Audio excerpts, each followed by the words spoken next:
데드리프트가 3대 운동 중에 가장 중량을 올리기 쉬운 건 사실인데 그만큼 부담도 크다고 봐요. 내 손아귀 힘만 잘 걸려있고 뽑아내기만 한다면 어떻게든 들 수는 있기 때문인데 어떻게든 들 수는 있다는 걸 굉장히 조심해야 한다는 거예요. 데드리프트 말고 스쿼트나 벤치프레스를 보자면 중량이 내 몸을 누르고 있기 때문에 강제적으로 텐션이 잡히는 부분이 있어요. 물론 거기서 더 신경을 쓰고 세팅을 해줘야 하는 부분은 당연히 있죠. 근데 이건 어디까지나 데드리프트와 비교를 했을 때의 이야기고요. 데드리프트는 땅에 가만히 있는 중량을 내가 끌어서 올리는 거잖아요. 어떻게든 끌어올리는 부분에서 이게 어거지가 통한다는 점이거든요. 다 지켜가면서 할 수 있으면 완벽하죠. 전신에 고루 잘 잡힌 텐션, 땅을 밀어내는 내 하체의 힘과 안정적인 상체의 각도, 어긋나지 않는 허리의 정렬, 풀리지 않는 단단한 그립, 이 모든 게 균형을 잘 이루고 있다면 말이죠. 그래서 오늘의 핵심은 내가 들 수는 있는 무게와 내가 소화해낼 수 있는 무게의 차이를 아셔야 한다는 점이에요. 제 예전 운동 영상들을 보여드리면서 어느 정도 선에서 데드리프트를 해야 적당한지에 대해서 보여드릴 거예요. 지금 보시는 게 이날 수행했던 데드리프트 워킹 세트들이고요. 각 워킹 셋을 보시면서 데드리프트의 강도를 어느 정도로 두고 하면 좋은지에 대해서 설명해 드릴게요. 먼저 첫 번째 워킹 셋 185예요. 굉장히 가볍게 했고 이 정도로 하고 계신다면 중량을 좀 더 올려도 괜찮아요. 무난하잖아요. 바 올라오는 속도도 빠르고요. 전혀 무리가 없죠. 그 뒤로 한 190이에요. 여전히 무난해 보이죠? 자세 흐트러짐도 없고 사실 이 정도 강도로만 해줘도 적당하다고 봐요. 저는 이렇게 했을 때 여기까지는 충분히 소화가 가능한 중량이라고 보는 거예요. 그 뒤로 195인데 이제 여기서 간당간당해지거든요.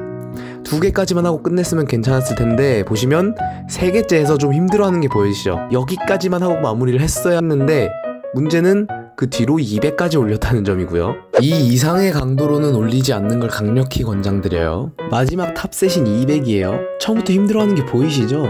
이런 강도로 데드리프트를 하고 계신다면 당장 중량을 좀 줄이실 것을 추천드려요. 이게 아까 얘기했던 들 수는 있었던 중량이 되는 거죠. 영상마다의 차이점이 보이시나요? 그러니까 나의 정렬이 깨지지 않는 선, 영상 기준으로는 190kg까지는 충분히 괜찮았어요. 하지만 그 이상의 섣부른 증량 시도는 할 필요가 없다고 생각하거든요. 특히나 피로도 소모가 심한 데드리프트라면 워킹셋 기준으로 주당 10수개 이상을 하지 않는 것을 권장해요. 본인만의 자세가 제대로 잡혀있지 않다면 더 그렇고요. 그렇다고 자세 잡는다고 너무 저중량을 할 필요도 없고 증량을 하고 싶다고 너무 고중량을 들 필요도 없어요. 프로그램을 피로도와 계획에 맞게끔 적당하게 잘 돌리고 있다면 적정 중량만 건드리고 있어도 증량은 자연스럽게 따라오거든요.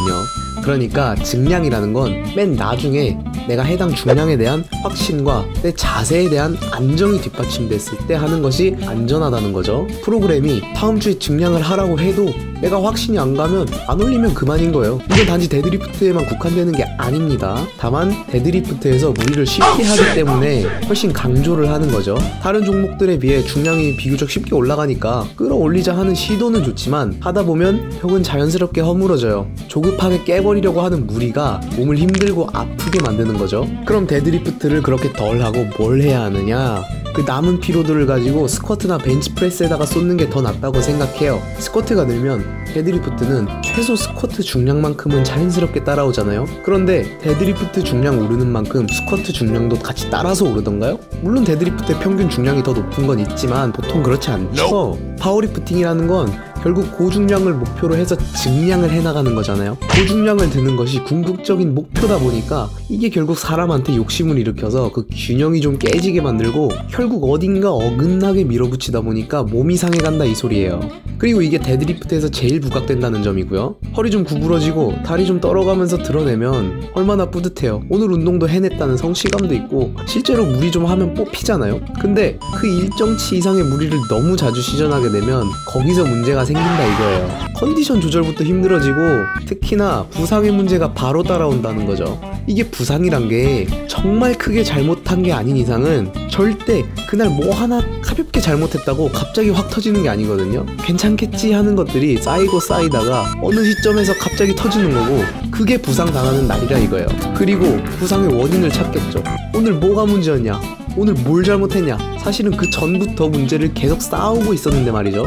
요약 들어갑니다. 첫 번째, 몸이 보배예요. 다치면 말짱 꽝입니다. 두 번째, 어거지로 데드리프트 증량하지 마세요. 세 번째, 차라리 그 힘으로 스쿼트랑 벤치프레스를 하세요. 파워리프팅을 하는 데 있어서 제 모토는 아프지 않게 운동하고 아프지 않게 증량하는 거예요. 오래 하고 싶다 보니까 이 아프지 않게 운동하는 것에 꽤나 큰 비중을 두고 있어요. 그래서 제 영상들 보고 참고 많이 하시면 최소한 파워리프팅을 한다고 해도 아픈 곳 없이 꾸준하게 해나갈 수 있을 거라고 이야기를 드릴 수 있겠네요. 명심합시다. 몸이 보배라는 말이 있잖아요. 일정치 이상의 부상을 당하게 되면 그 부상을 당하는 데 들어가는 시간도 시간이고, 물론 어떻게든 아득바득하긴 하겠지만 그동안 운동도 제대로 못하잖아요. 게다가 그 전과 같은 100%의 출력을 내기도 상당히 힘들어지고요. 안 그래도 운동 좋아하고 오래도록 가져가고 싶은 취미잖아요, 그죠? 괜히 좋다고 무리하다가 어디 삐끗해서 병원 신세 지면서 물리치료 받으러 다니지 마시고 건강하게 안정적으로 무리합시다.